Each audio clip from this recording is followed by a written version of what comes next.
Well, I came across this property walking with my two eldest boys. We came across the Gordon Falls. Being explorers, we decided we'd walk up the creek. We came to an unfenced jungle, which happened to be this property. That would have been over 30 years ago. We've been here around 27 years. I used to come up here as a schoolboy for my holidays with my parents, and so I got to know the area to some extent, and I really loved it. When we first arrived, we were a bit overwhelmed. I wanted a private property, my own oasis, a lot of privacy, and I would set about building a botanic garden that hopefully would be something that the community would be proud of and we would be proud of.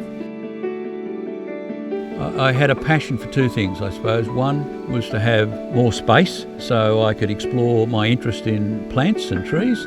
The other was to be close to everything but isolated from people. The shops are very close, and the railway station is probably another 200 metres, but we're totally isolated because our primary neighbour is the National Park. Property's just under 6 acres. It consists of a number of levels or regions, I suppose. It's a pleasant experience, but it's not a massive site. I sought a lot of guidance from the horticulturalists at the Botanic Garden in terms of what the options were. I've employed horticulturalists. I've had 2 head gardeners. One lasted for 10 years, that he then retired, and the current head gardener's been with me for 14 years. Property was classified as a heritage garden, a Sorensen Heritage Garden. Dr. Haggerty acquired the place in the early 40s, and he commissioned Sorensen, who built a number of the dry stone walls up in the westernmost part of the property, and they're still all here. We then progressed over a period of about 15 years, building on the eastern side of the property a significant number of retaining walls. We've been able to keep the very well-established trees that were planted here between 1900 and 1950, all the really attractive trees. The veggie garden we started off with in the area behind the house, but because we weren't here frequently, we converted that into an open area which we could use for entertainment, and it's been used from time to time by charities to promote their charity and seek support from the community. If you wanted to be self-sufficient here, the potential is unlimited, really. We've already grown lots of fresh fruit and vegetables, a very healthy beehive that's very active. It's just a matter of spending the time attending to it, and I think you'll get the rewards.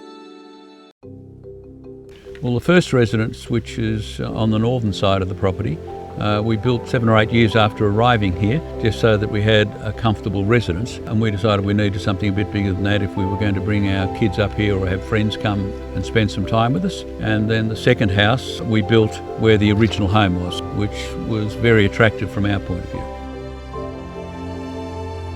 There hasn't been a bushfire in this area for over 100 years, but we've also provided to protect ourselves.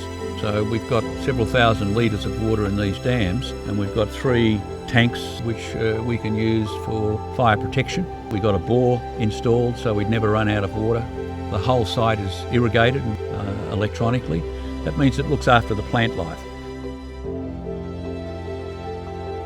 My favourite parts of the garden are wherever I can hear running water, and that would mean pretty much all of the garden. The other parts of the garden that I really enjoy, areas under the Japanese cedars, where I have the sort of Monet illustrative bridge.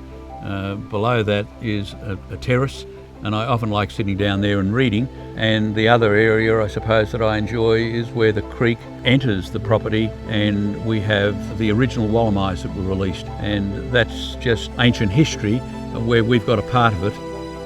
And I think with the help of our gardeners, we've created a very attractive, cool climate garden. John is a visionary, as he has been through the course of his working life, so he was in relation to this garden. And this is the product of that vision. The chances of being anywhere else that provides us with that beauty, day in, day out, are very remote. Rather than buy a yacht, my own personal jet, I put the money that we had aside to create this garden, and we're delighted that we were able to do it.